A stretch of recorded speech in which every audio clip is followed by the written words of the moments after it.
Hi everyone, I haven't done this type of video for a while, but it is Easter weekend and I've got company, so stick around and just see a quick video on some of the things that sold this week.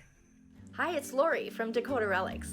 Come join me as I travel around the area, searching for treasures that I can buy and then flip for a profit.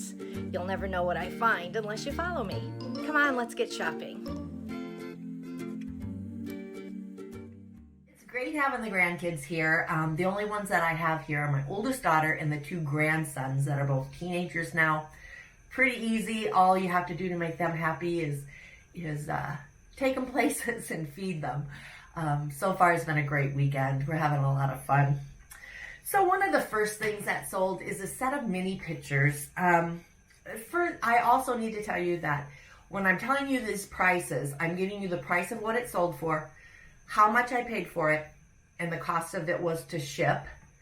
And then I'll give you a total of profit, but that profit does not count the money that Etsy and eBay will take out of the final sale. So just keep that in mind. That's usually anywhere between 12 and I would say 17%.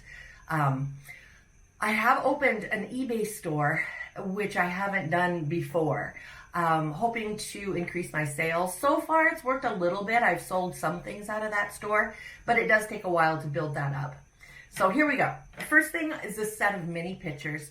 Picked up at garage sale in a whole box of things. So I'm going to say I paid $2 for it. I sold them for $35. Shipping was $6.16. So the total profit, $26.84. The Viking swung glass vase here. I actually picked this up at the Goodwill outlet bins. It is 17 inches tall. I paid $2.55 for it. I sold it for $119 with shipping of $7, and my total profit $109.45. These Taxco, they are sterling silver. They were very heavy earrings. And I've had these for a long time. I paid $20 at a garage sale for them. They sold for $135 with $4.43 shipping. So a profit of $110.57. These are like a staple. I pick them up. I mean, if they're cheap, I pick them up all the time. I can always get $35 for them. So this one, yes, I sold for $35, picked it up at the Goodwill outlet bins for $2, shipping $4.43, so a profit of $28.57. This next is the sugar eggs. You can probably remember them from way back. They're very delicate. This one I paid $5 for. It was quite intricate inside, the scene inside. If you like blow the picture up here, you can see it was bunny rabbits and chicks and, kind of like a spring scene. Again, paid $5, sold it for $45. Kind of surprised at the shipping because I didn't think it was that heavy, but it did go, I think, to Florida. For shipping $7.85, so a profit of $32.15. So these Jello molds, that 50-cent garage sale or rummage sale that I always go to for charity, which is coming up this week. I picked these up, so I paid $1.50 for the white set and 50 cents for the yellow set. So $1, sold them for $38 and shipping of $6.09, so a profit of $30.91. I always pick up these jiggler molds if I can find them because people do want them. I don't know if they even make them anymore, so it's a good sell-through. And those sold, relatively quickly. Now this one was a learning curve. I have had this for a while, Maja perfume, but it's an older vintage perfume.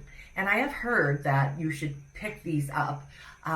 So I gave it a shot. Like I said, it has sat for a while. I think I got this last summer at a garage sale for $2, but it sold for $52 with shipping of only $4.47 because of course it's small and lightweight.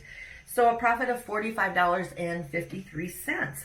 So I am going to look more often for the vintage perfumes. I do have a whole lot of Evening in Paris, the cobalt blue bottles. I have a lot of those and I should get those listed. The set of brown juice glasses, I just remember these as when I was a kid, sorry about that.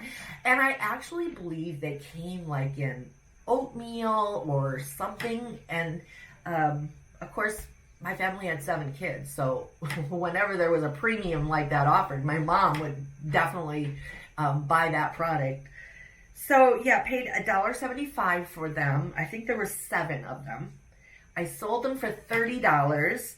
Again, shipping was a bit high, I thought, $8.52, but I still made $19.73.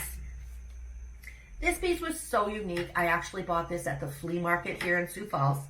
It was like a nail polish set inside a top hat. And yes, the polish was all in there, but of course it was all dried up and everything. So it was Lady Lillian brand. I paid $20 for this top hat. Sold it for $82 with shipping of $7.16. So a profit of $54.84. Okay, so my big sale this week was this Mackenzie Childs wicker basket. Probably one of their earlier pieces because I think it was dated 1986. I bought this at an estate sale, kind of risky. I didn't know I had paid this much for it until it sold. I guess I paid $57.50. It sold for $300. Shipping was $27.51, and I did have to ship it UPS. USPS shipping was like $50 some. So I made a profit of this on this for $214.99. So, but then you can, get more profit for it too. I find that Mackenzie Childs is also a good brand to pick up. There's a lot of collectors out there, and I do have quite a bit of it listed. This one estate sale I went to had quite a lot. So here was my goof of the week. This Watkins tin, got it in a box at an auction, so basically didn't even know it was in there, so paid nothing for it. And it was a very old one. It's the blue background instead of the green, and from Winona, Minnesota. It sold immediately. I mean, for $27. And I had 2 people wanting it. Anyways, whenever I list things, I always put the number of the bin that it's going to be stored in awaiting sale. So let's say I put this in bin number 23. When I went to get it, to package it up, it wasn't in there. I don't know what I did because I looked in all of the bins. Every bin I had, I went through, and I could not find it. I still have not found it. I have no idea where it could have been. I've done this before, but I've always found the item. This one, I just had to contact the buyer and say, sorry, can't find it. If it comes up, I will certainly email you and see if you still want it. So things happen. Luckily, this is the only time this has happened to me. Like I said, all the other times I've been able to find my piece and get that shipped out, but not this week. So that was actually like from Wednesday to Wednesday of this past week. Since this, I don't know if it's because of Easter weekend, here, my sales have really tanked. So luckily I had a really good week the week before to kind of carry me over. And I'm doing a few changes. Like I said, opening up that eBay store, hoping that will increase my sales, and I think it will eventually. And that kind of wraps it up. I hope you guys all have a great weekend with your family. Like I said, we've already had a lot of fun. Got a few things on the agenda today, and I still have to do some cooking and baking for tomorrow's big dinner. But we'll see you next week. And hit the like button, and please subscribe if you haven't. Thanks. Bye.